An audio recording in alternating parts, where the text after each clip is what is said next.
1857 की क्रांति। 1857 की क्रांति, ध्यान से सुनिए, कहानी की तरह समझिएगा। 1857 में अंग्रेजों ने हमारे लिए कुछ अच्छे अच्छे काम किए थे, लेकिन भारतीय भड़क गए थे। जैसे उन्होंने ट्रेन लाया था, ट्रेन में upper seat lower seat, lower seat मिल गया पंडित जी को और अपर सीट मिल गया किसी दलित जाति के। पंडित जी भड़क गए, हमारा धर्म नाश किया, दलित को हमारे ऊपर बैठा दिया, भागो उतरो। उस अजुरा गया, टीटी को बुला लिया, टीटी आया, अंग्रेज झाड़ दिया पंडित जी को। पंडित जी कहेंगे छोटा सब अंग्रेज लाके हमारा धर्म नाश किया। अंग्रेजों ने कहा विधवा दोबारा शादी कर सकती हैं, लोग विरोध कर दिए। जैसे देखिए ना, 3 तलाक में क्या गलत है? एक व्यक्ति एक बीवी और 2 बच्चे को आज के वक्त में अच्छे से परवरिश और ख्याल रख देना, तो उसको वीर चक्र का पुरस्कार देना चाहिए। और तुम ससुरा 4 4 गो बीवी रखेगा, 22 गो लड़का रखेगा, इस पे कानून बन गया तो तुम विरोध कर रहा है। तो यार देखो, ये हमारे देश में हिंदुस्तान से होते रहा है। आप खुद सोचो यार, विधवाओं को शादी का अधिकार दे दिए, क्या गलत किया? सती प्रथा का अंग्रेजों ने अंत किया, उस समय भी विरोध हुआ था, तो हमारे यहाँ होते आ रहा है। सती प्रथा कितनी गलत थी, तो अंग्रेजों ने सुधार किया था। इसी बीच ससुरे अंग्रेजों ने क्या किया कि गोली जो थी, गोली उस पर मुसलमानों की गोली जो थी ना, जंग लग जाती है, तो उसको बचने के लिए उस पर गाय और सुअर की चर्बी का लेप लगा दिया जाता था और वो दांत से खोलना था। अब भैया, हिंदू लोग गाय को माता मानते हैं, वो उसके मांस के टुकड़े को दांत से नहीं लगा सकते। और मुसलमानों का कहना है कि सुअर बोल देने से मुंह 40 दिन तक अशुद्ध हो जाता है। ये मुसलमान लोग का कहना है कि अगर हम सुअर बोल देंगे तो 40 दिन तक मेरा मुंह अशुद्ध रह जाएगा। तो मुसलमान सुअर की चर्बी नहीं लगा सकते। और उस समय भारत और पाकिस्तान में अलग नहीं हुआ था, तो हिंदू और मुस्लिम में बराबरी का टक्कर चलता था। अब ऐसे देखिए ना, 22 करोड़ के आसपास मुसलमान भारत में है और 22 करोड़ के आसपास पाकिस्तान में है। कितना हो गया? 45 करोड़। अब 12 करोड़ के आस इधर आपके 12 करोड़ के आसपास आपके किधर है? बांग्लादेश में है। तो पहले ये तीनों था। तो यानी अगर आप देखेंगे ना, तो जब हिंदुस्तान का विभाजन नहीं हुआ था ना, तो भारत में 65%, 60-65 के आसपास हिंदू लोग थे और लगभग 40% के आसपास मुस्लिम थे। तो बराबर का टक्कर चलता था। तो हिंदू ने भी विरोध कर दिया, मुसलमान ने भी विरोध कर दिया। अब भयानक विरोध हुआ। इसी के तहत मंगल पांडे ने कहा कि हम नहीं देंगे। मंगल पांडे ने बैरकपुर छावनी से गोली मार दी, अंग्रेजों ने फांसी दे दिया, तो मेरठ के सैनिकों ने बगावत चालू कर दिया। तो क्वेश्चन आएगा, 1857 की क्रांति का मुख्य कारण क्या था? तो भैया, कारण हमने बहुत बता दिए। मुख्य कारण था चर्बी लगी कारतूस, वहीं से बगावत में मंगल पांडे पंडित जी थे, आप ब्राह्मण हैं और उनको चर्बी दीजिएगा गाय का, वो तो ज्यादा विरोध कर देंगे, मार दिया उन्होंने। यहाँ पर मुसलमानों ने भी विरोध कर दिया। मेरठ से क्या हो गया? विद्रोह चालू हो गया। मेरठ से चालू कर दिया सैनिकों ने, 1857 की क्रांति चालू कर दिया। दिल्ली में मुगल बादशाह की गद्दी छीनी गई थी बहादुर शाह जफर से, वो भी भड़क गया। नाना साहब मराठाओं के पेशवा थे, जिन्हें मराठा से भगा के, मुंबई से भगा के भेज दिया था सब कानपुर में, और उनका पेंशन बंद कर दिया, तो वो कानपुर से भड़क गए। लियाकत अली इलाहाबाद से भड़क गए। कुंवर सिंह गाजीपुर, क्या नाम है, बिहार के जगदीशपुर से भड़क गए। झांसी की रानी के लड़का को मतलब राजा नहीं बनाया था, इसलिए भड़क गए। अगर आप ध्यान दीजिएगा ना, उस समय किसी को देश से प्रेम नहीं था। झांसी की रानी केवल इसलिए विरोध की थी कि उनके गोद लिए हुए लड़के को राजा क्यों नहीं बनाया जा रहा था। कुंवर सिंह बिहार से केवल इसीलिए तलवार उठाए थे कि उनकी जमींदारी छीनी गई थी। मुगल बादशाह बहादुर शाह जफर इसलिए उठा था क्योंकि उसकी राज्य छीना गया था। नाना साहब का पेंशन बंद हुआ, यानी देश की भावना नहीं थी, व्यक्तिगत स्वार्थ था। इसलिए आपसे क्वेश्चन पूछता है, क्या पढ़े लिखे लोग 1857 में अंग्रेजों का साथ दिए या भारतीयों का साथ दिए? तो पढ़े लिखे लोग समझ गए कि ये लोग अपने फायदे के लिए लड़ रहे हैं, इसलिए शिक्षित समाज किसी का साथ नहीं दिया था। तो क्वेश्चन पूछेगा, 1857 की क्रांति में शिक्षित लोग, शिक्षित वर्ग किसके साथ था? तो तटस्थ था, न इधर से था न उधर से था, याद रखिएगा। 1857 की क्रांति असफल हो गई क्योंकि इसमें किसी में राष्ट्रीयता की भावना नहीं थी।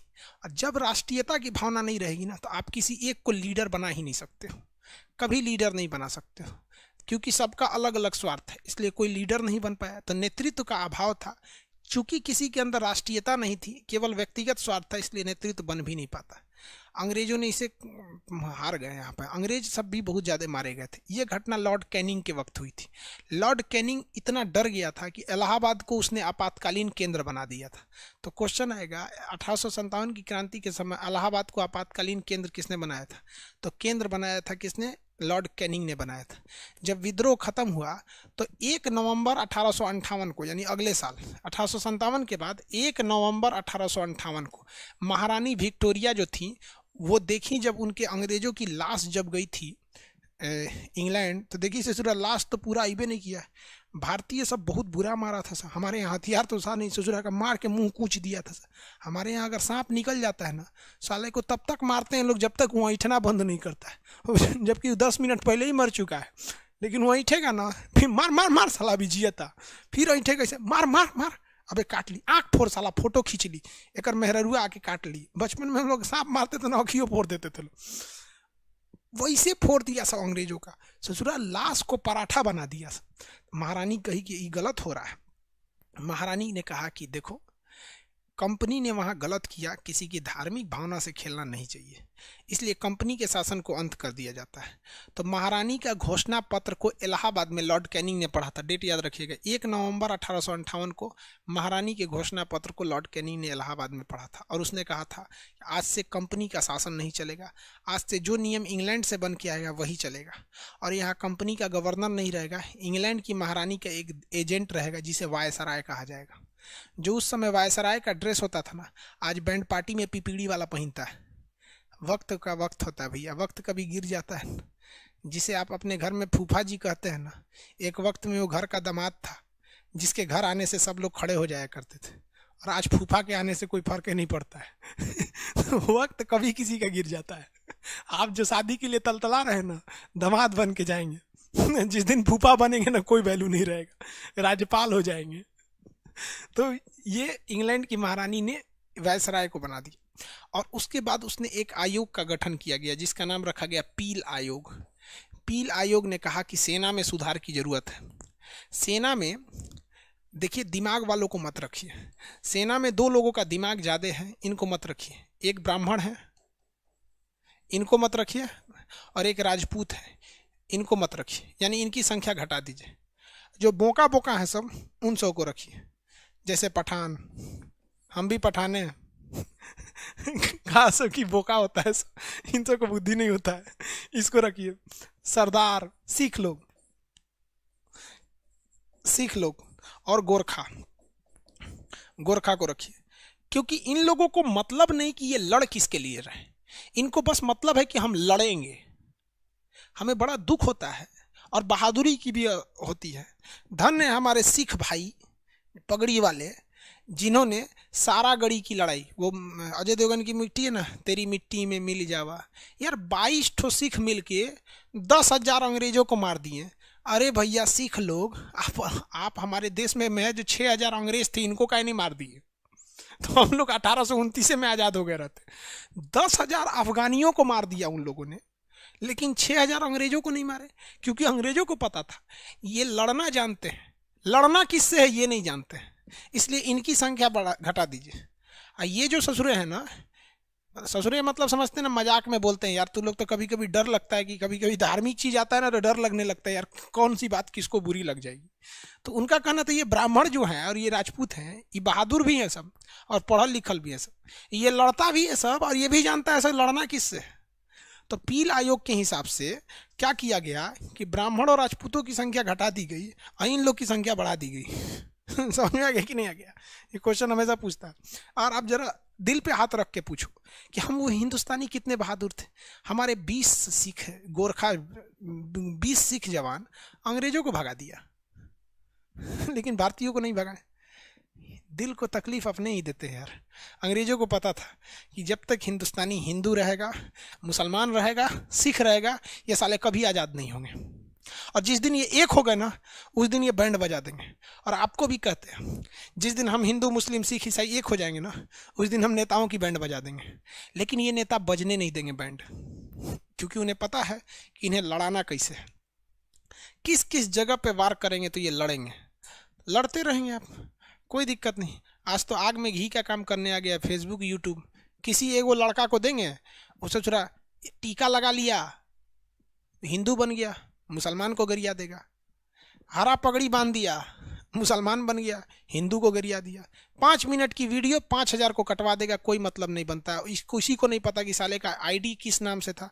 अभी देखिए ना कितना लड़का का नाम क्या, कौन सी आईडी से किया। तो अंग्रेज ये शुरू से करते आ रहे हैं, और अंग्रेजों ने इस चीज को सौंप दिया था किसको, नेताओं को।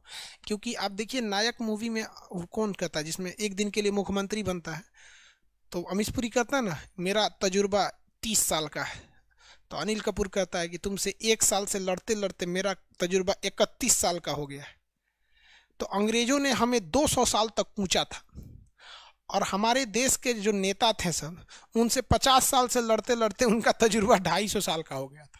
उन्हीं सब के चमचा बेलचा आज भी नेतागिरी करते हैं। तो 1857 की क्रांति समझिए। 1857 की क्रांति में 2-3 क्वेश्चन पूछेगा आपसे।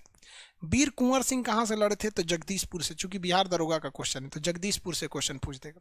और पूछेगा झांसी की रानी को किसने मारा था, तो ह्यूरोज ने मारा था। किसने मारा था, ह्यूरोज, ह्यूरोज ने मारा था। हो गया। 1857 की क्रांति से यही इंपॉर्टेंट चीज थे। पढ़ाने के लिए आदमी 2 दिन पढ़ाता है, क्वेश्चन यहीं से आते हैं, पील आयोग से। समझ में आ गया कि नहीं आ गया? किसी को दिक्कत तो बोलो, थके तो नहीं हो ना आप लोग? हाँ अनिल कपूर, हाँ बागे। मनोज कुमार, पठान बहुत कठोर होता है। नहीं रे बाबू, पता नहीं कैसन होता है सब।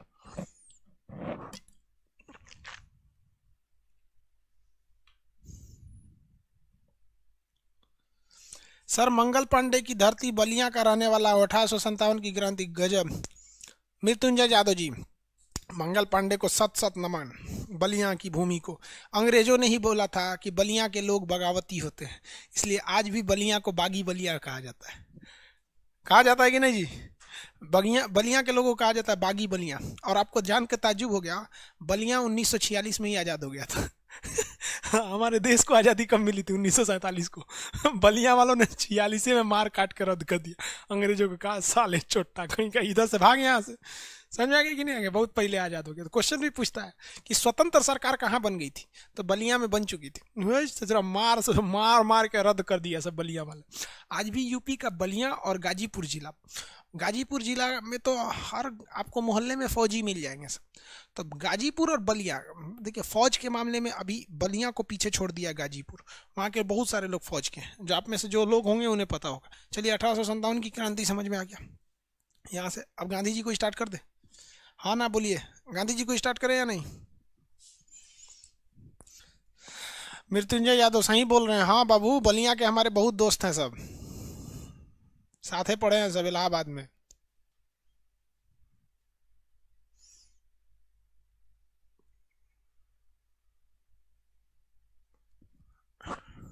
आगे बढ़ जाए, चलिए।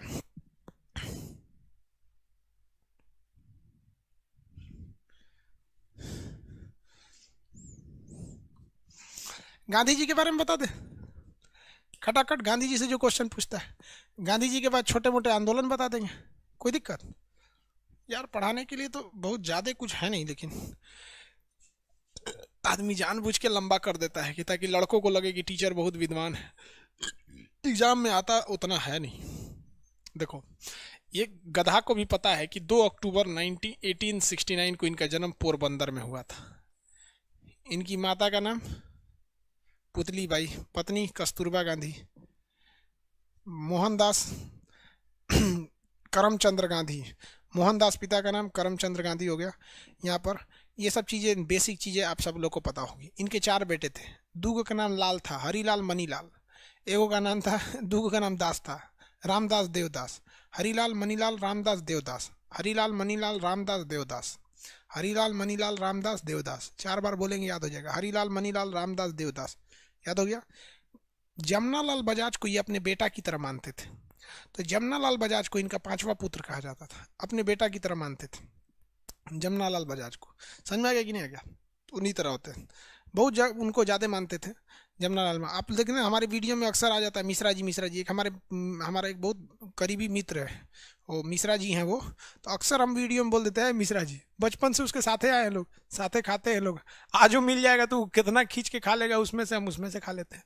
तो बहुत हम लोग में घनिष्ठता है। वैसे उनके 5वां मित्र थे, 5वें पुत्र कहा जाता था कि नहीं, जमनालाल बजाज को। क्या हो गया यार? ये हाँ, चौरी चौरा अभी इसी में आएगा, गांधी जी वाले में ही चौरी चौरा आएगा बाबू। तो देखिए, उनके पांचवें ये इनके पुत्र माना जाता था। गांधी जी ने 1863 में 1883 में चले गए थे लंदन पढ़ने के लिए। 82 में शादी हुआ था, 83 में चले गए थे। बाद में वो लौट के आए थे। वहीं जब बाहर में थे ना, तो उन्हें दक्षिण अफ्रीका में एक केस लड़ने गए थे। तो दक्षिण अफ्रीका में इन्होंने फिनिक्स फॉर्म की स्थापना किया था, फिनिक्स फॉर्म, और ये उनका प्रथम आंदोलन था। महात्मा गांधी का प्रथम आंदोलन कहाँ था? दक्षिण अफ्रीका में। और यहीं पर इन्हें मिले थे गोपाल कृष्ण गोखले। कौन मिले थे? गोखले लिख देते हैं बस शॉर्टकट में, गोखले, गोपाल कृष्ण गोखले। और गोपाल कृष्ण गोखले को इन्होंने अपना राजनीतिक गुरु मान लिया था और कहा था, गुरु जी आप बताइए हमें क्या करना चाहिए। तो इन्होंने कहा था कि जब तक आप किसी बड़े क्रांतिकारी की चीज़ों को पढ़ नहीं लेते हैं, तब तक आप सफल नहीं हो पाएंगे बाबू। तो महात्मा गांधी ने गोपाल कृष्ण गोखले जी की बात मानकर दो लोगों की किताबें पढ़ी। एक रस्किन की किताबें पढ़ी। किसकी किताब?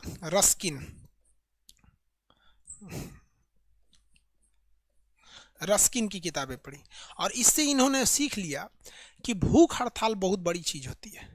अब मान लीजिए अगर हम किसी स्टूडेंट की मांग को लेकर अगर हम भूख हड़ताल पे बैठ जाए तो हिला देंगे हम सरकार को, क्योंकि आज भी हम कभी भी निस्वार्थ स्टूडेंट के बारे में सोचे हैं। निस्वार्थ मतलब कभी एक क्षणिक सा स्वार्थ नहीं रहा। हाँ, ये जरूर है कि हमें भी परिवार चलाना है तो आपसे कुछ फीस लेनी पड़ती है, हमें भी सर्वर कास्ट देना है, हमें भी सब कुछ देना है। तो ये है, सरकार टैक्स लेना छोड़ दे, हम देखते हैं कितना, अगर वो 50% टैक्स की कमी करेगी तो हम 100% फीस में कमी कर देंगे। मतलब जितना तुम टैक्स कम करोगे उसका डबल हम फीस कम कर देंगे। तुम 50 रुपया हमारे टैक्स में छूट दो, हम 100 रुपया फीस कम कर देंगे। तो हमारी भी कुछ मजबूरी भी है। तो रस्किन से उन्होंने सीखा भूख हड़ताल पर। अगर आज हम भूख हड़ताल पर बैठ जाएं स्टूडेंट्स की किसी मांग को लेकर तो तहलका मच जाएगा, क्योंकि सबको पता है इसे जो हिला देगा यहाँ पे। तो इन्होंने यही रस्किन से सीखा था कि भाई भूख हड़ताल में बहुत दम है। तो भूख हड़ताल की प्रेरणा इन्हें किसने दिया था? रस्किन ने दिया था। और एक लियो टॉल्स्टॉय थे, टॉल्स्टॉय, इनसे इन्होंने आंदोलन की प्रेरणा लिया था। आंदोलन कि अहिंसक आंदोलन कीजिए, मारपीट मत कीजिए, सरकार ज़्यादा लाठी नहीं चला पाएगी, क्योंकि सरकार की जवाबदेही बन जाएगी। याद रखिएगा यहाँ पर। तो गोपाल कृष्ण गोखले इनके गुरु थे। गोपाल कृष्ण गोखले ने कहा कि किताब पढ़ लिया, तो कहा रस्किन से भूख हड़ताल, लियो टॉल्स्टॉय से इन्हें आंदोलन की प्रेरणा मिल गई। गोपाल कृष्ण गोखले ने कहा कि देख भैया, तो भारत जा रहा है ना, तो 1 साल तक तुमको स्टूडेंट की तरह रहना है, ज़्यादा चक्कर पकड़ मत करिए ना तो पिटबो करेंगे। तो इन्होंने कहा ठीक है। इसलिए महात्मा गांधी जब भारत आए, महात्मा गांधी क्या है, जब भारत आए तो इनको अपने गुरुजी की बात याद थी कि हमें 1 साल तक स्टूडेंट की तरह रहना है। तो 9 जनवरी 1915 को ये भारत में आए। कहाँ आए? भारत में आए। और इन्होंने कहा कि भैया हमको 1 साल तक कुछ नहीं करना है।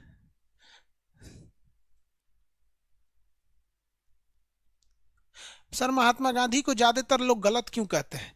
ये साले हरामी वही गलत कहते हैं जो नाथूराम गोडसे को सही कहते हैं। हम बस आपसे एक सवाल पूछते हैं कि नाथूराम गोडसे के अंदर इतनी देशभक्ति थी, यदि नाथूराम गोडसे वाकई देश प्रेमी थे, यदि नाथूराम गोडसे के शरीर में इतना उबाल था, वो देश के सच्चे देशभक्त थे, तो कोई किताब दिखाइए जिसमें यह लिखा है कि वो अंग्रेजों को एक थप्पड़ भी चलाए हों। कोई किताब दिखाइए जिसमें उन्होंने लिखा है कि उन्होंने 1 रुपया भी इस देश को दान दिया हो। कहाँ की देशभक्ति है यार? तो हरामीपन है। और उस महान व्यक्ति को देखो, गोली खाने के बाद भी कहता है कि बच्चा बिगड़ गया, इसे माफ कर दीजिएगा। हद है यार। भारत को पहला नोबेल पुरस्कार 1948 में मिला था महात्मा गांधी के नाम पे, लेकिन नोबेल पुरस्कार को कहा जाता है कि किसी मरे हुए व्यक्ति को नहीं दिया सकता है। नाथूराम गोडसे मार के हमारे महात्मा गांधी को नहीं छीना, हमारा नोबेल पुरस्कार भी छीन लिया। और महात्मा गांधी ने कहा था कि गांधी को मार सकते हो, गांधीवादी को कोई नहीं मार सकता। और आज भी अन्ना हजारे ने लोकपाल का पद लाया, किसके वजह से? गांधीवाद का सिद्धांत देके। हद है यार। हमें बस ये बता दो, हम उस दिन से नाथूराम गोडसे के भक्त हो जाएंगे कि एक अंग्रेज को तमाचा भी मारा हो। सुभाष चंद्र बोस ने अपनी सब कुछ निछावर कर दिया। 13 साल की उम्र में खुदीराम बोस, 12 साल की उम्र में, दाढ़ी नहीं आई थी उस बिहार के बच्चे को, मुजफ्फरपुर का, फांसी पे चढ़ गया था। हद है यार। कोई बता दो एक तमाचा मारा था। चंद्रशेखर आजाद लड़ते लड़ते जब देख लिए तो कहे कि मैं मरूंगा तो भारत माता की मिट्टी गोली से मरूंगा, मार दिया। हद है यार ये देश में। और इस देश में गांधी के हत्यारों को नारा लगाया जाता है कि नाथूराम गोडसे जिंदाबाद, और वो लोग खुशी से जी लेते हैं इस देश में। ये केवल और केवल उसी गांधी का नतीजा है, वरना काट के फेंक दिया जाता। आप ज्यादा जाके जिन्ना को बोल के देखिए ना, जिन्ना मुर्दाबाद पाकिस्तान में, साला काट के फेंक देगा साहब को सड़क पे। लेकिन ये गांधी का नतीजा है कि गांधी के देश में रह के गांधी को गाली देते हो, चाय के दुकान पे बैठ के कि गंधिया चोर था, लेकिन फिर भी लोग तुमको कुछ नहीं कहते हैं, और तुम उसी नाथूराम गोडसे को कहते हो। धन्य है प्रभु, धन्य। आप किस यूनिवर्सिटी से पढ़े हो हमें नहीं पता। क्या बोले यार हम किसको, गांधी को। गांधी ने क्या नहीं किया। गांधी की औकात वो थी कि 1863 में लंदन गया था पढ़ने। हम आपको कहते हैं आप में किसी की औकात नहीं है आज 2020 में कि आप लंदन घूमने जा सके। ये ओपन चैलेंज है, लंदन घूमने की औकात नहीं है आपकी। जो आप वो 1863 में लंदन पढ़ने गया था, उस समय बाबूजी हमारे और आपके दादाजी घास काटते होंगे कहीं पे बैठ के यहाँ पे, या किसी जमींदार के नीचे जी हजूरी करते होंगे। उस वक्त वो व्यक्ति गया था और आधी धोती पर उसने पूरी जिंदगी बिता दिया। आज मामूली विधायक हो जाता है तो फॉर्च्यूनर गाड़ी, डेली कोटे बदलते रहता है, fashion designer, high coat how coat हन्ने कोट। कभी देखा महात्मा गांधी को? महात्मा गांधी के बात बोलते हैं। ये गांधी का नतीजा है जो हम और आप हवाई चप्पल पे बैठ के हवाई जहाज वाले को कहते हैं कि गलत कर रहा है। जाके जरा पाकिस्तान की जिन्ना का पाकिस्तान देख लो, या शेख मुजीबुर रहमान का बांग्लादेश देख लो। इस निंदा के कानून पे सड़क पे फांसी दे दिया जाएगा। जाके सद्दाम हुसैन का तुम देख लो, इराक देख लो, ईरान देख लो, अमेरिका देख लो, केवल किसी का रंग काला है इसलिए लोग उसको दबा के पुलिस मार देती है।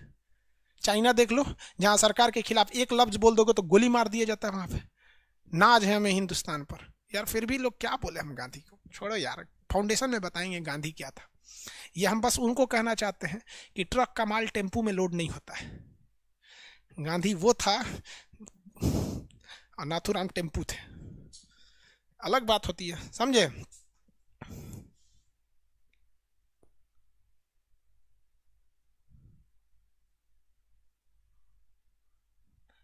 अरे यार मुर्दाबाद मुर्दाबाद मत करो।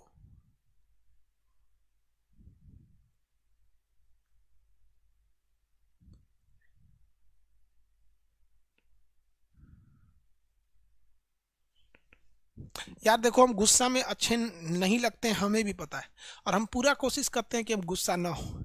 लेकिन हम आपसे पूछते हैं गांधी ने क्या नहीं किया इस देश के लिए, क्या नहीं किया। पता है गांधी को गोली क्यों मार दिया उसने? देखो, जब देश का विभाजन हुआ 14 अगस्त 1947 को, तो पाकिस्तान को जो भूमि मिली, तो पाकिस्तान का कहना था कि भैया जो जनवरी से लेके अगस्त तक जो टैक्स कलेक्ट हुआ है, तो जो हमें पाकिस्तान मिल रहा है ना, तो जो 1947 में जनवरी से लेके अगस्त तक का जो टैक्स मिला है 5 करोड़ रुपया हुआ, वो टैक्स हमें दे दीजिए। तो गांधी जी ने कहा था कि देखो विवाद ज्यादा होगा, इसको आराम से टैक्स दे दो, क्योंकि जमीन जब ले गए हैं तो कानूनी हिसाब से टैक्स उन्हीं का होगा। और अंग्रेज पाकिस्तान के फेवर में ही ज्यादा थे सब, क्योंकि वो चमचागिरी आज भी करते हैं, सब डीएनए में है वहां पे। तो महात्मा गांधी ने कहा कि अब इस चीज को जो पाकिस्तान है इसको भूल जाओ। जब इतना बड़ा देश चला गया तो 5 करोड़ रुपया कहाँ आएगा कहाँ जाएगा? यहाँ साला 5 करोड़ रुपया को मुखिया घोटाला कर जाता है। तो ई कह रहा है नाथूराम गोडसे कि तू 5 करोड़ रुपया क्यों दिया, गोली मार दिया वहां पे। मतलब जब सीआर फॉर्मूला के तहत सरदार पटेल की सिफारिश के बाद जब देश का विभाजन हुआ और जमीन जब दे दी गई, तो जमीन देना गुनाह नहीं है, सीआर फॉर्मूला के तहत देश दिया गया गुनाह नहीं है। सरदार पटेल ने साइन कर दिया गृह मंत्री होने के बावजूद, वो गुनाह नहीं है। लेकिन 5 करोड़ टैक्स का पैसा दे देना इतना बड़ा गुनाह हो गया कि सीधे आके गोली मार देना। और आप कहते हो कि सर हम गुस्से में अच्छे नहीं लगते। क्या बोले यार। साला मेरा खराबी ये है कि हम कुछ ज्यादा ही पढ़ लिए, इसलिए हमारा सब गरियाने लगता है। हमको कट्टर लोग कभी पसंद नहीं करते, चाहे वो किसी धर्म के हों। अगर मुसलमान में कोई बहुत कट्टर है तो हमको कहता है कि ये बहक गया है, मुसलमान है ये नहीं है। और कोई हिंदू में बहुत कट्टर है तो हमारा जिहादी बोल देता है। और कोनो कम पढ़ल लिखल है तो हमारा बकलोल बोल देता है। सोचो हमको समझ में नहीं आता हम कहाँ जाएं। हर किसी को पसंद है दुनिया की ये बनावटी उसूल, हम ये सादगी लेकर कहाँ जाएं। चलो यार आगे शुरू करते हैं।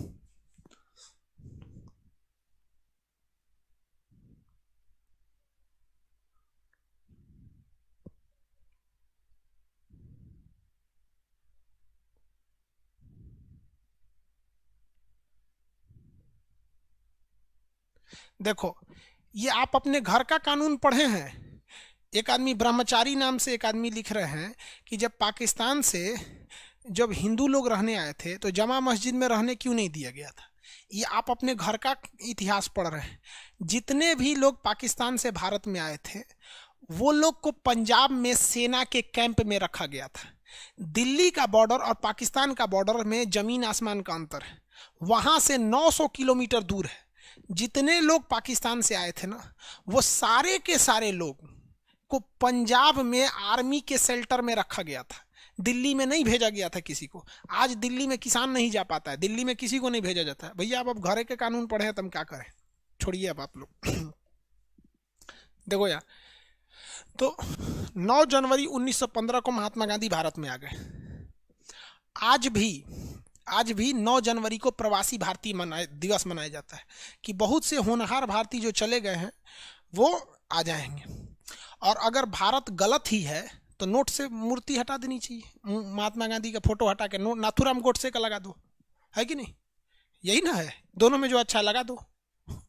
अरे यार, तो महात्मा गांधी को एक बात पता थी कि गोपाल कृष्ण गोखले ने कहा था कि 1 साल तक तुम्हें स्टूडेंट की तरह रहना है, इसलिए महात्मा गांधी 1 साल कुछ नहीं किए। उन्होंने 1916 में साबरमती आश्रम की स्थापना कर दिया। तो बस हम आश्रम लिख देते हैं, साबरमती आश्रम की स्थापना की। इसके लिए पैसा दिया था अंबालाल साराभाई। पैसा किसने दिया था? क्वेश्चन पूछता है, आश्रम बनाने का पैसा किसने दिया था? अंबालाल साराभाई।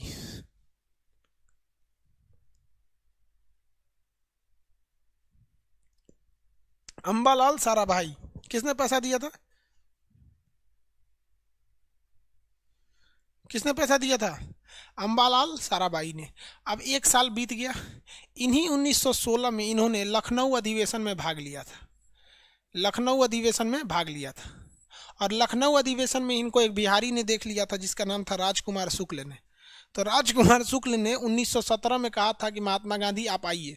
तो महात्मा गांधी ने कहा था 1916 में लखनऊ अधिवेशन में कि हम अभी नहीं आ सकते हैं, हमारे गुरुजी कहते कि 1 साल तक तुम्हें विद्यार्थी की तरह जिंदगी बिताना है। तो 1917 में इन्होंने कहा कि हम अब आएंगे। तो इन्होंने चंपारण सत्याग्रह किया। चंपारण सत्याग्रह किया। ध्यान दीजिएगा, यह महात्मा गांधी के जीवन का पहला सत्याग्रह नहीं था। महात्मा गांधी के जीवन का पहला सत्याग्रह साउथ अफ्रीका में था। यह भारत में पहला सत्याग्रह था। और इन्होंने 3 कठिया पद्धति को खत्म कर दिया।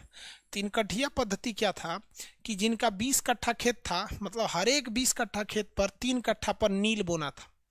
हर एक 20 कट्ठा खेत पर 3 कट्ठा नील बोना था। नील जो कपड़े पे चढ़ाया जाता है, इसकी खराबी क्या होती है कि जहां बोइएगा वो जमीन बंजर हो जाती है। तो किसानों का हर साल 3 कट्ठा जमीन बंजर हो जा रही थी और अंग्रेज जमींदारों से कह के जबरदस्ती यहाँ पे नील बोआते थे। इसलिए महात्मा गांधी ने वहां पर कहकर भारतीयों के लिए वो जमीन को क्या कर दिया, ये नियम को खत्म करा दिया। यह महात्मा गांधी का भारत में पहला आंदोलन था। महात्मा गांधी का भारत में पहला आंदोलन था।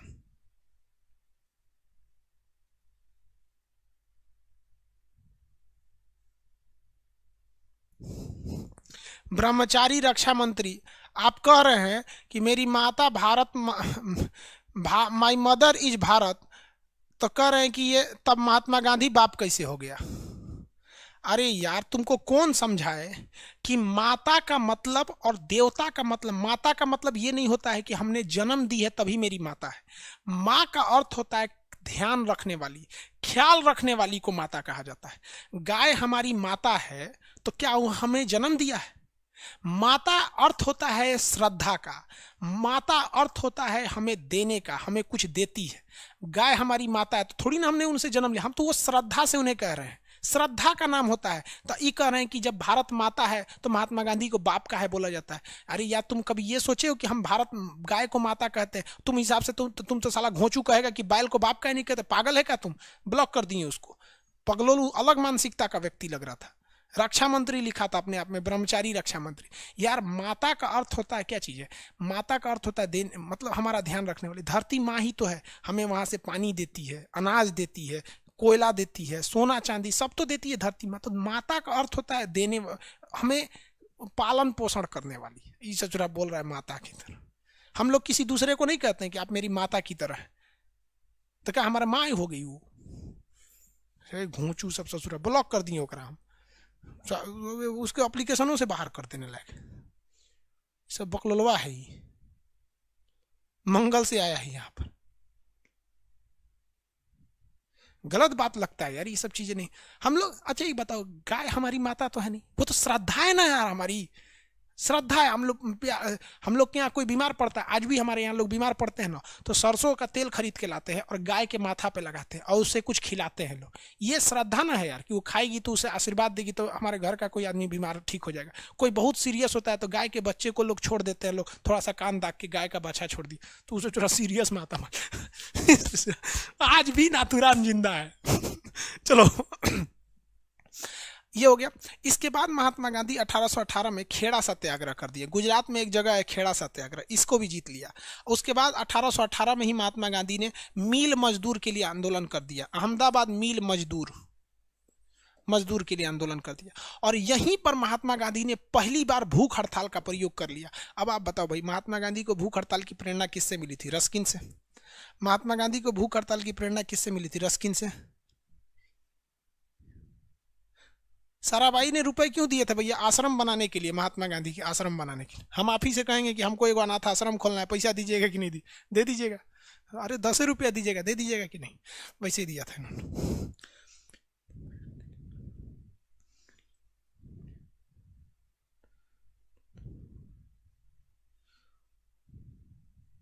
सचुरा सही बोल रहा है, जानबूझ के डिस्टर्ब कर रहा है।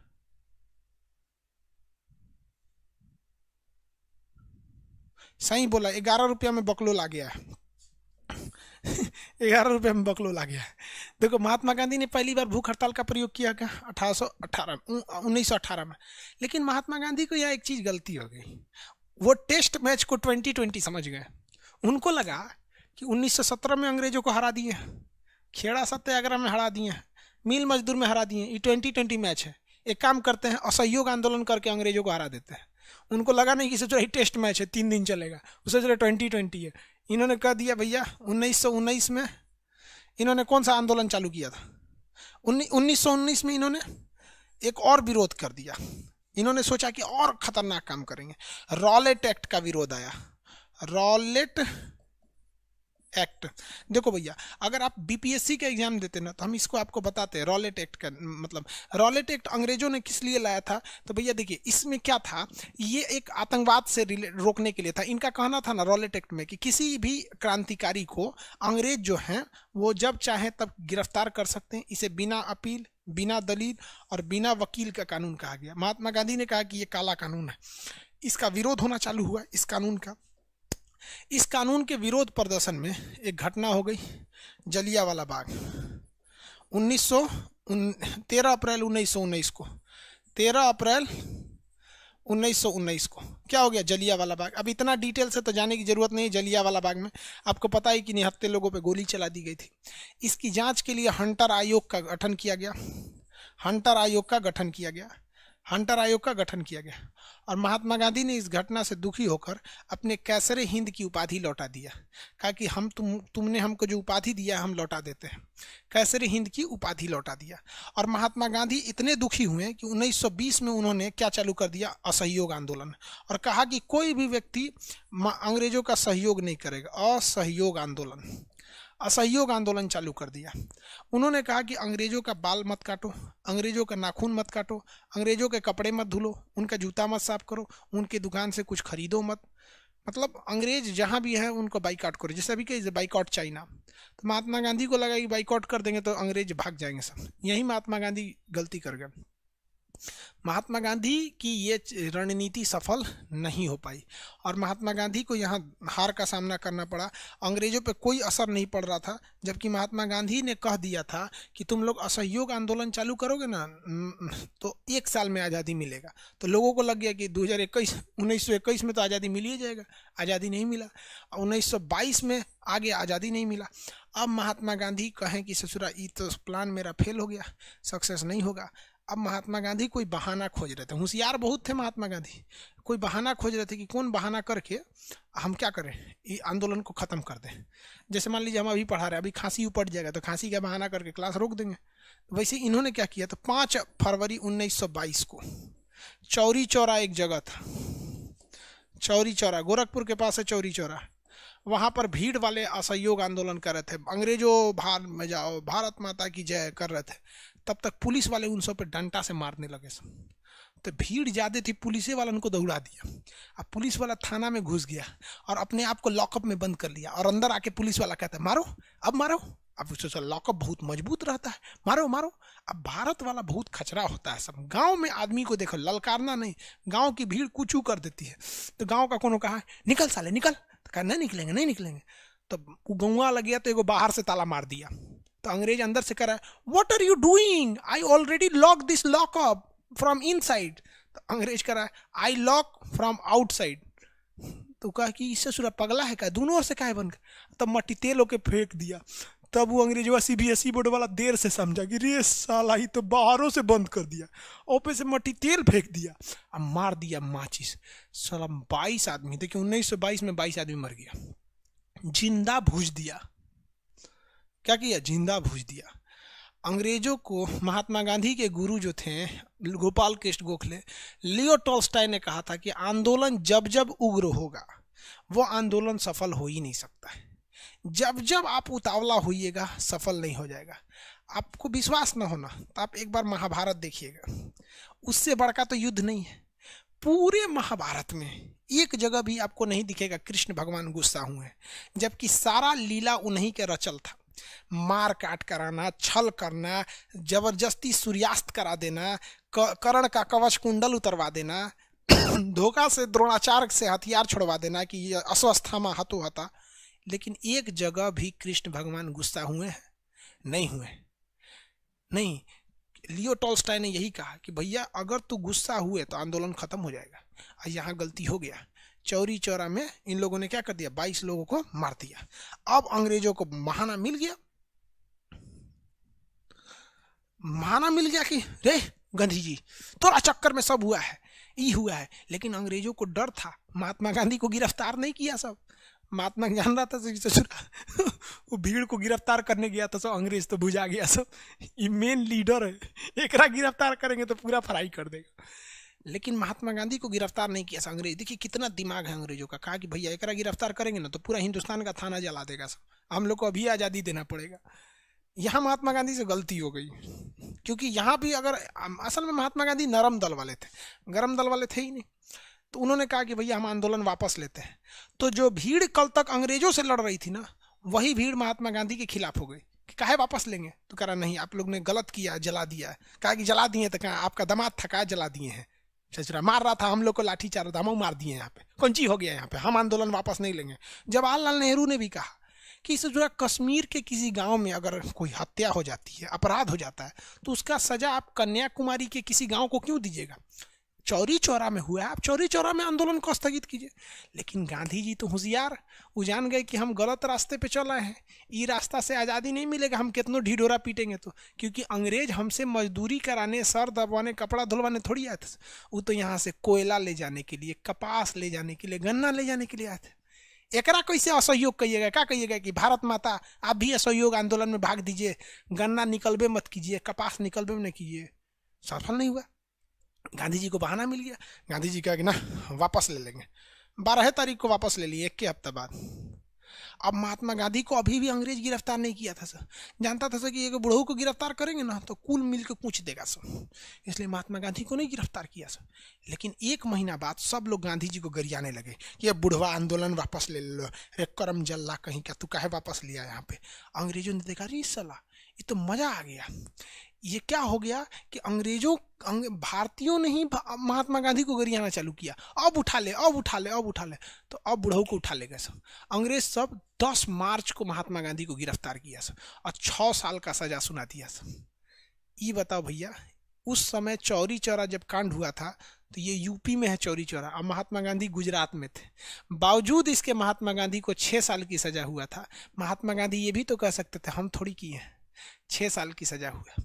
महात्मा गांधी बड़ी होशियार, जब महात्मा गांधी बीमार गए उसमें तो झूठे बीमार पड़ गए, सांस ओस नहीं लेते थे, 5 दिन पे 6 दिन पे खाना खाते थे, टेट करते थे, उठाते थे सब महात्मा गांधी को तो ढह जाता था इसे यहाँ पे, तबीयत खराब हो गया था, अंग्रेज का शरीर बाहर कर बाहर कर, अंदरवा मर जाएगा तो सब ससुरा कहेगा सब गंधिया को मार दिया और हम लोग को मार डालेगा, सब बाहर कर बाहर कर। तो सब चादर उदर में टान के महात्मा गांधी को, जानते जब बकरी उकरी बीमार पड़ जाती तो फेंक देता आदमी, महात्मा गांधी को जेल के बाहर कर दिया सर, जा बुढ़ो। महात्मा गांधी देखे ससुरा बाहर कर दिया सर, भाग जो यहाँ से, भाग गए वहाँ तुरंत यहाँ पे। 1924 में जाके तुरंत कांग्रेस के अधिवेशन में भाग ले लिया। देखिए कितना होशियार आदमी है ये।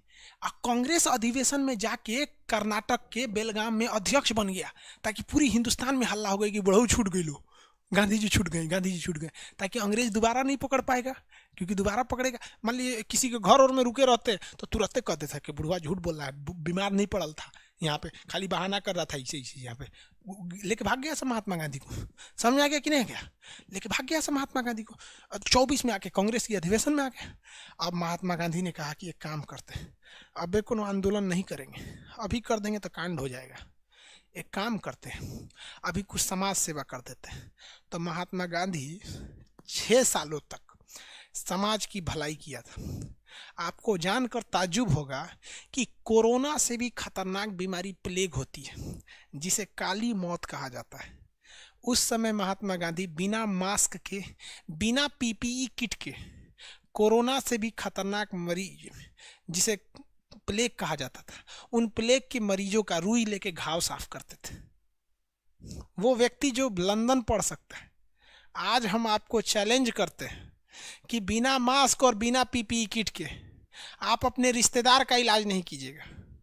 कोरोना में तो बाप बेटा को छोड़ के भाग गया, ये हाल हो गया। और उस महात्मा गांधी को, जिसको लंदन पढ़ने की औकात थी, वो मरीजों का घाव साफ किया। कोरोना से खतरनाक मरीज, काली मौत कहा जाता है प्लेग को, और 6 साल तक साफ किया, जब तक कि प्लेग की महामारी खत्म नहीं हो गई। और आज पीपीई किट में कोरोना हो जा रहा है। हम लोग जाएंगे हम किसी मरीज को जाएंगे इलाज करने, बस इतना बता दीजिएगा इस कमरे में 2 दिन पहले कोई कोरोना का मरीज था, आप कमरे में नहीं जाइएगा, जबकि मास्क और पीपीई किट के बावजूद।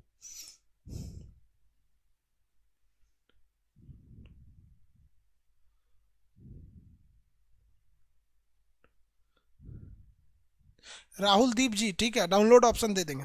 अब देखिए महात्मा गांधी अब एंट्री दोबारा मारे, आगे बढ़े। अरे भाई इतना देख लो तो तब गांधी जी के आगे बढ़े। गांधी दोबारा सुनिए, ध्यान से सुनिए। महात्मा गांधी का जन्म 2 अक्टूबर 1869 को हुआ। 1883 में लंदन चले गए, वापस आए, वकील बन के साउथ अफ्रीका केस लड़ने चले गए। वहाँ फिनिक्स फॉर्म की स्थापना किया, पहला आंदोलन किया। गोपाल कृष्ण गोखले वहीं मिले, गुरु बना लिया। लियो टॉल्स्टॉय से आंदोलन की प्रेरणा लिया। रस्किन से उन्होंने भूख हड़ताल की प्रेरणा लिया। भारत में आए 1915 में, और 16 में साबरमती आश्रम की स्थापना किया, और अम्बालाल साराभाई ने इन्हें पैसे दिए थे। 16 में इन्होंने विद्यार्थी जीवन बिताया और कांग्रेस अधिवेशन में भाग लेने गए। वहीं इन्हें राजकुमार शुक्ल भी मिले थे, जो इन्हें बिहार आने का न्योता दिए थे, लेकिन इन्होंने कहा कि नहीं, 1 साल तक हमें विद्यार्थी जीवन जीना है।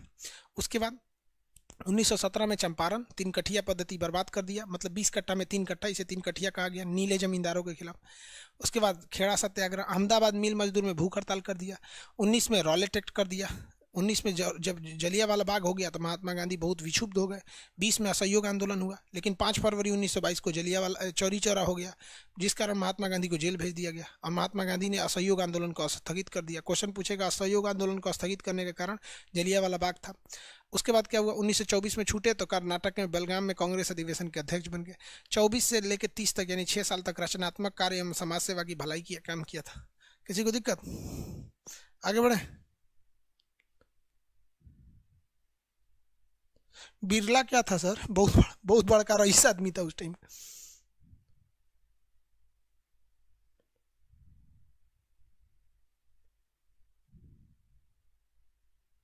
हो गया। अब देखते हैं 1930 में बुढ़ऊ कौन काम किए थे।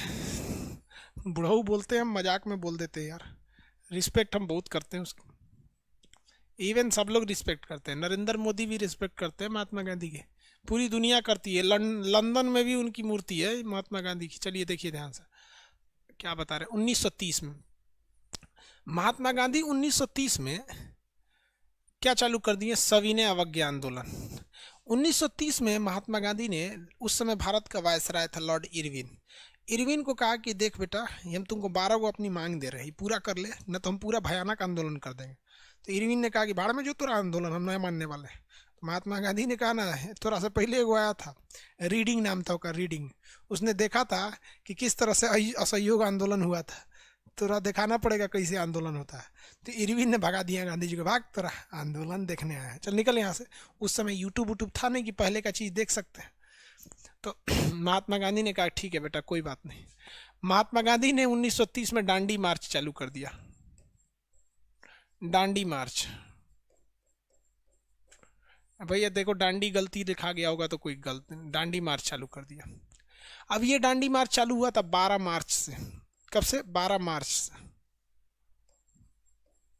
और खत्म हुआ 6 अप्रैल पे।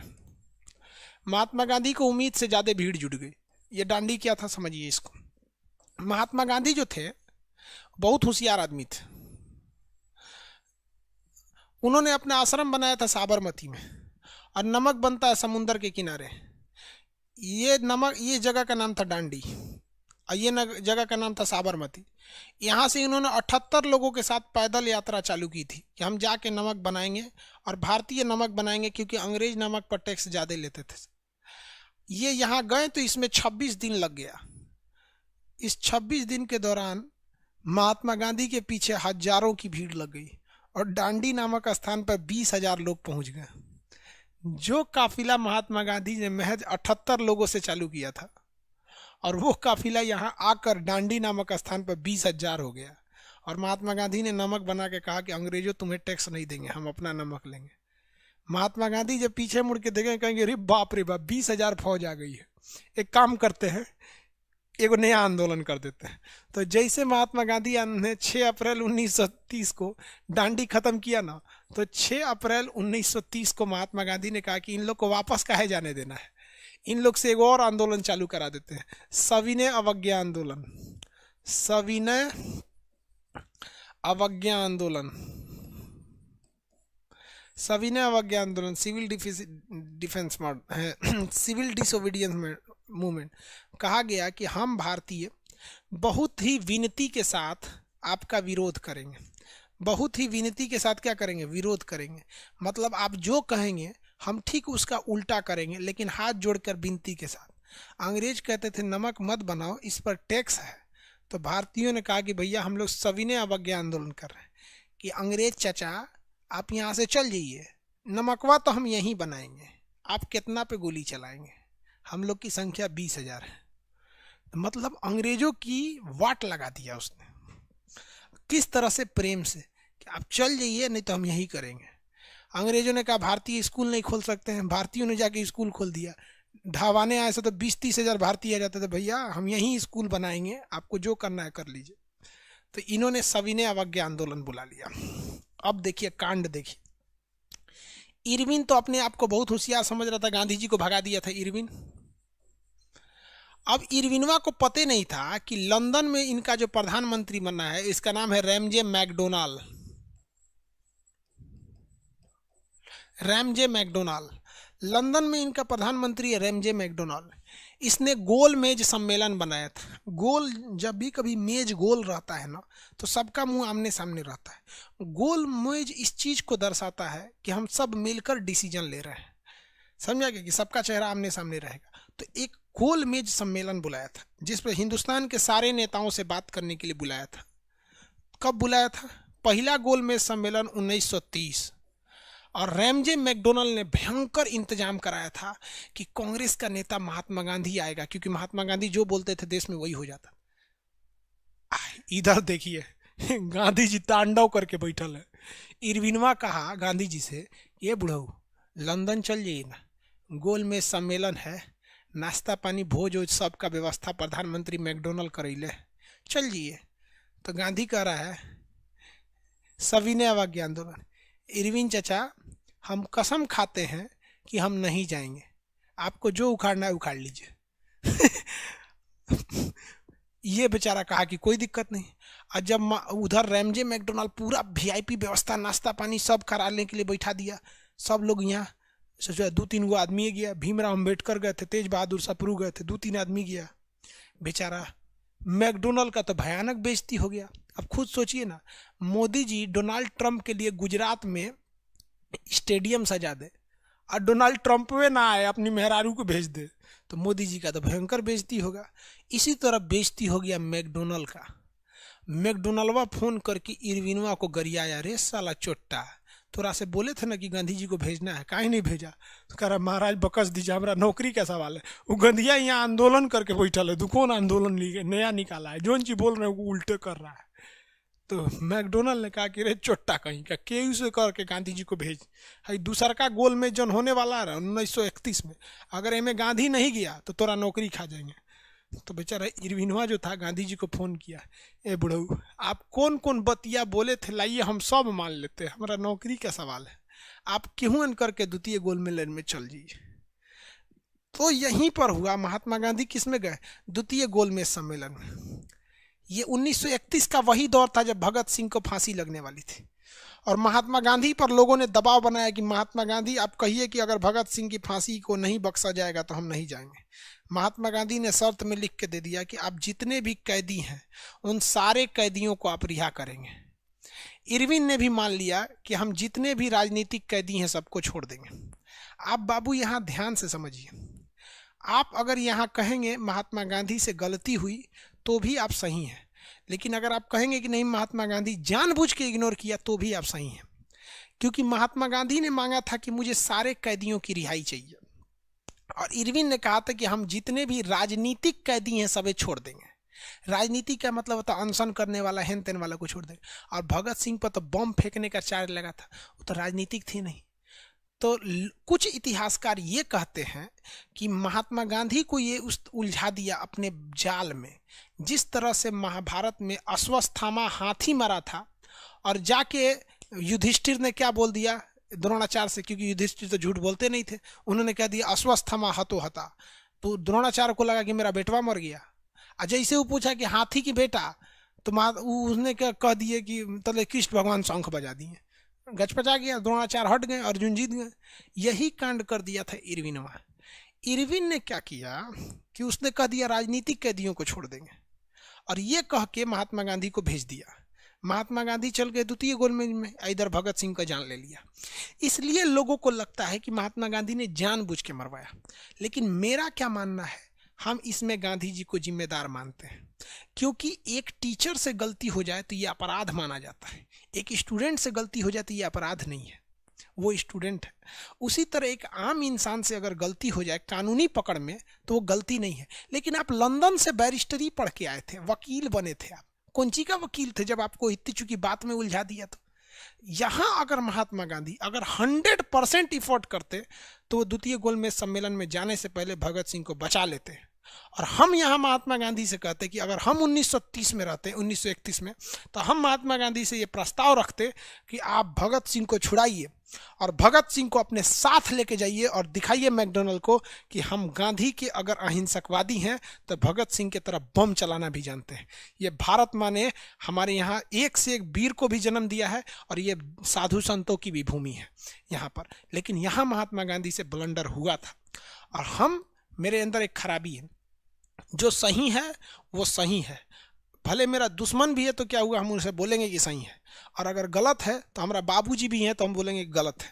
हम महात्मा गांधी के एक समर्थन भी हैं, और यहाँ हम उनके कट्टर विरोधी भी हैं कि महात्मा गांधी अगर 100% चाहते तो बचा लेते, लेकिन उन्होंने 100% नहीं, 50% चाहा। आपको क्या जरूरत था आपको जाने के लिए द्वितीय गोलमेज? मतलब देखो, आपको जब आंदोलन चलाना था तो आप पूरी तरह अस्वस्थ हो गए, पहले गोलमेज में नहीं गए, लेकिन जब भगत सिंह को बजाना था आप लपलपा के चले गए। आप ये भी तो रख देते कि जितने कैदी जब तक रिहा नहीं होंगे तब तक नहीं जाएंगे हम।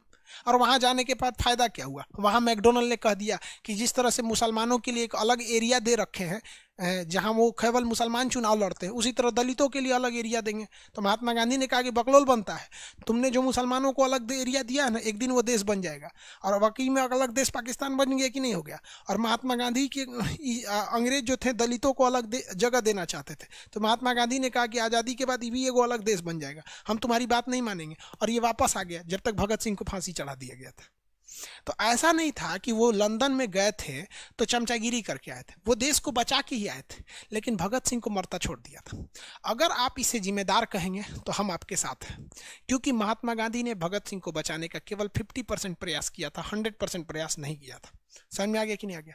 इसलिए अगर आपको लगता है कि हम अंधा होकर किसी का सपोर्ट करते हैं तो आप गलत हो। समझ में आ गया आपको? हाँ, वो मार्ले मिंटो अलग है। आपका डाटा खत्म हो गया होगा।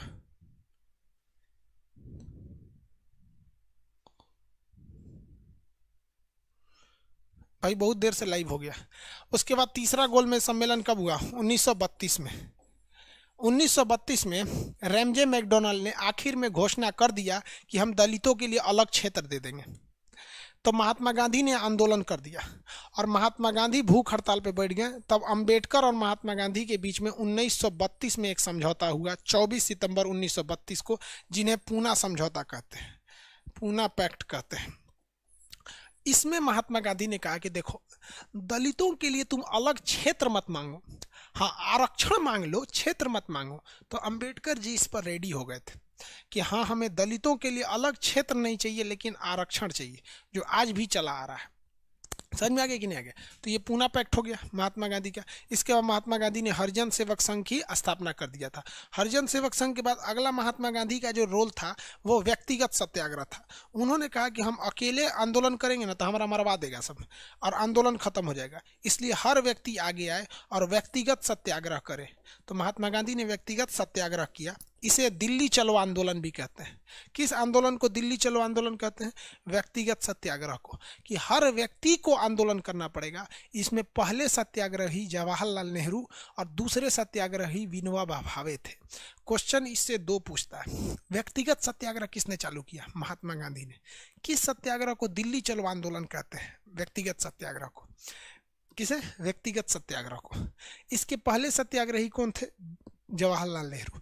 दूसरे सत्याग्रही विनोबा भावे। अब इसके बाद महात्मा गांधी ने भारत छोड़ो आंदोलन चालू किया 1942 में। भारत छोड़ो आंदोलन, भारत छोड़ो आंदोलन 1942 में। और इसी आंदोलन ने अंग्रेजों की कमर तोड़ दी, क्योंकि 1942 में जापान ने अमेरिका पे बम पटक दिया, हिटलर ने इंग्लैंड को बर्बाद कर दिया, फ्रांस को बर्बाद कर दिया, और भारत छोड़ो आंदोलन ने अंग्रेजों को भारत में चौपट कर दिया। तो इसी बीच आया कैबिनेट मिशन, जिसको महात्मा गांधी ने भी ठुकरा दिया, और अंततः अंग्रेजों को मजबूर होना पड़ा कि आज़ादी, भारत को आज़ाद ही करने के लिए। तो अगर द्वितीय विश्व युद्ध नहीं होता तो हमें आज़ादी बहुत देर से मिलती। तो अब बताइए, इतना सारा काम किया महात्मा गांधी ने। महात्मा गांधी को पकड़ के जेल में डाल दिया गया था 1942 में। जब आज़ाद हुए महात्मा गांधी जेल से, तो उनकी पत्नी मर चुकी थी। सोच सकते हैं, हमारे देश में अर्नब गोस्वामी को गिरफ्तार किया गया था 3 दिन के लिए, कितना बड़ा बवाल हुआ था। सुप्रीम कोर्ट ने उन्हें छोड़ दिया, और महात्मा गांधी को उनकी पत्नी मर गई, नहीं छोड़ा गया। यहाँ पे बहुत बड़ा जुल्म हुआ हमारे देश के आज़ादी के, जो गुलामी से आज़ादी मिली, बहुत तांडव हुआ। इसके बाद देश आज़ाद हो गया। तो ये गांधी युग था। गांधी जी ने इतना कांड किया टोटल। समझ में आ गया भाई? अब हम भी थक गए।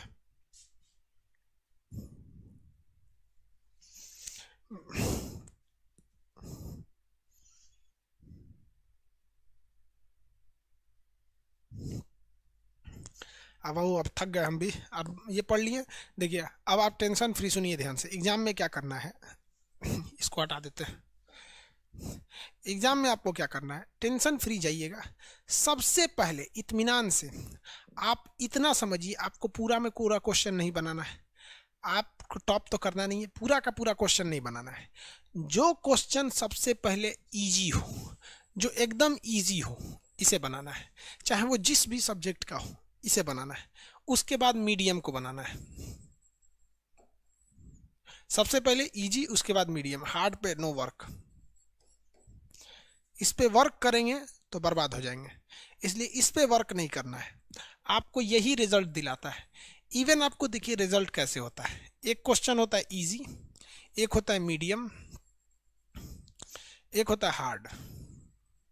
लड़का फेल होता है इसके चक्कर में। ये सब लोग बना लेते हैं, और जो इन दोनों को बना लिया रिजल्ट हो जाता है। रीजन क्या है?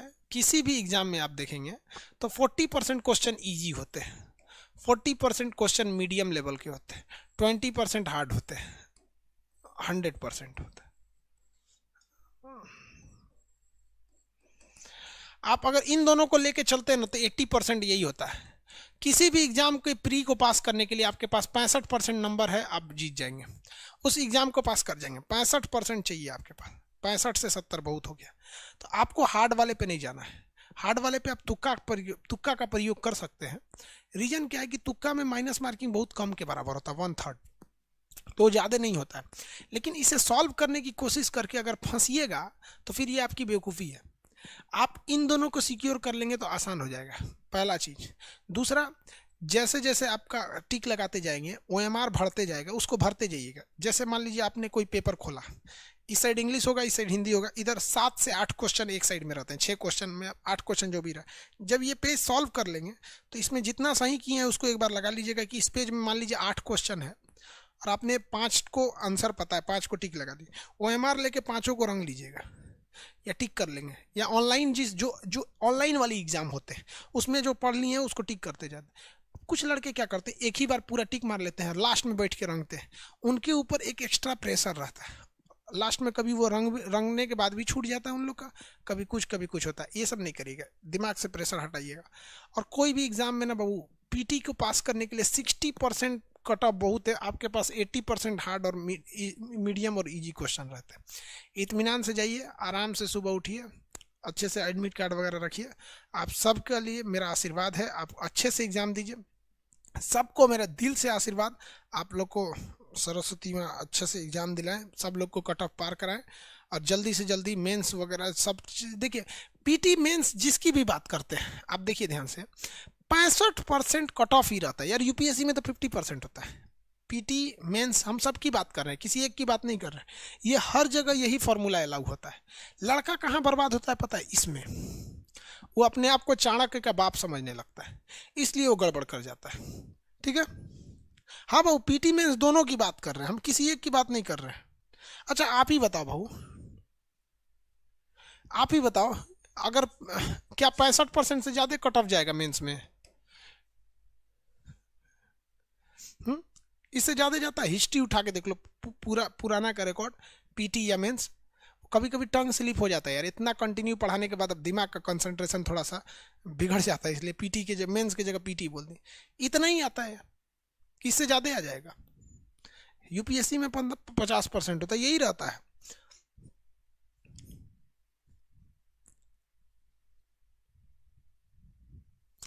देखिए हम सबको यही कहते हैं बाबू कि आप डराने के पे न रहिए। बहुत से स्टूडेंट आपके सीनियर आपको डरा देंगे, वो वही सीनियर डराते हैं जो इनका खुद का रिजल्ट नहीं हुआ।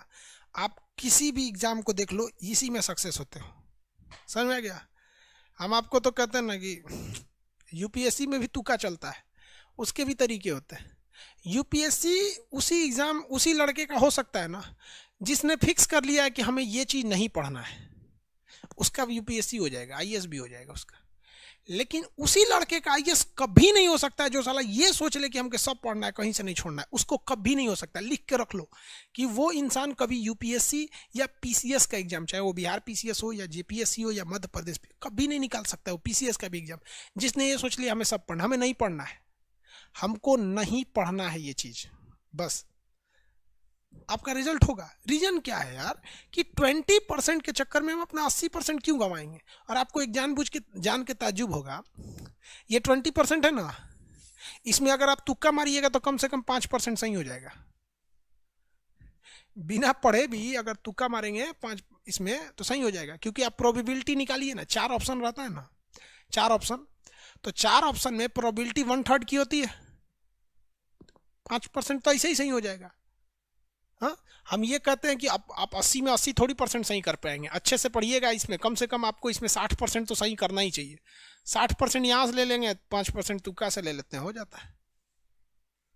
और दूसरी बात, तुक्का लगाने के लिए कभी भी उस क्वेश्चन पे तुक्का मत लगाइएगा जिसके बारे में आपको कुछ भी नहीं पता है। तुक्का वहीं लगाइएगा जहां आपको 2 चीज में कंफ्यूजन है कि ये होगा या ये होगा। ये नहीं कि मार दिए किसी को भी तुक्का, कोई बात नहीं, ऐसे में नहीं, फिर आप फेल हो जाएंगे। आप हार्ड क्वेश्चन में उसको तुक्का लगाएंगे जिसमें 2 में कंफ्यूजन है। जिसमें टोटल में कंफ्यूजन या क्वेश्चन ही समझ में नहीं आ रहा है कि जो इसी चीज़ का मतलब कौन सब्जेक्ट का है, उस पर तुक्का नहीं लगाना है आपको। आप समझ रहे हैं हम क्या कर रहे हैं। इत्मीनान से जाइए, आराम से नींद लीजिएगा अच्छे से। आप एक दवा ले लीजिएगा पुदीन हरा, पेट में दर्द ना हो। लूज मोशन को रोकने के लिए भी कुछ दवा आती हैं जिससे आपके लेट्रिन वगैरह रुक जाती है, लूज मोशन। उसको आप लूज मोशन है या नहीं है आप खा लीजिए। रीजन क्या है कि जब हम एग्जाम में बैठने जाते हैं ना तो थोड़ा सा अपने से पेट और गड़बड़ होने लगता है, सब लोग का थोड़ा सा ब्लड प्रेशर वगैरह बढ़ जाता है। खा लीजिए, शांति से रहेंगे यहाँ पे एग्जामिनेशन हॉल में, आराम से रहिएगा। सबसे पहले इत्मीनान से अपना रोल नंबर ये सब चीज़ों को भर लेंगे। जैसे जैसे क्वेश्चन सॉल्व करते जाएंगे वैसे वैसे OMR में रखते जाएंगे। इत्मीनान से आएंगे। टॉप नहीं करना है, टॉप वाले को भी वही डबल स्टार मिलेगा, जो 1 नंबर से पास हुआ है वही डबल स्टार मिलेगा। आपको एवरेज में रहना है। समझ में आएगी नहीं? किसी को कोई दिक्कत?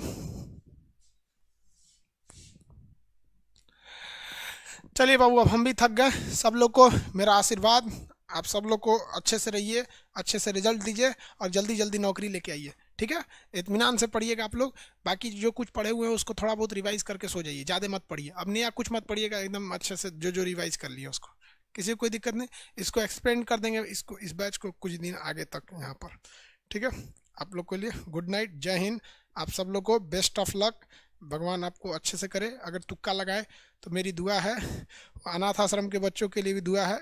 हमने जो भी समाज सेवा किया उस सब के बदले आप लोग का तुक्का थोड़ा सा अच्छा सा लग जाए, जो भी इसमें लगा रहे हैं। ठीक है, मेहनत अच्छे से करिएगा। जय हिंद।